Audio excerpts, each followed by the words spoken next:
HBM, nimepokea comment nyingi sana kutoka kwa wateja wa Halotel ambao wamekuwa wakicomment kwenye video zangu nyingi ambazo nimekuwa nikiposti hapa kuhusiana na promotion ya bundles za Halotel, ambao ni offer ambao naitoa mimi ama naihudumia mimi kwa wateja wote wanaotumia mtandao wa Halotel.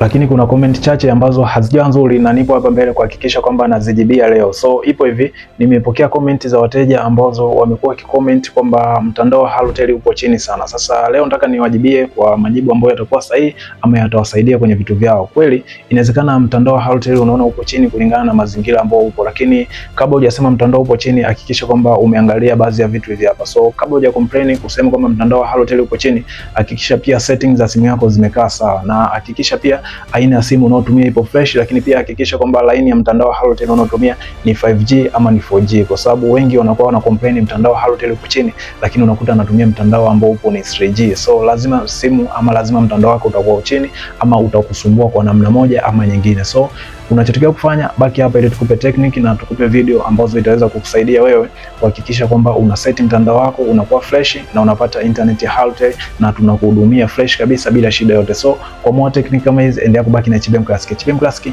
best for forever. Asante sana na tunashukuru sana.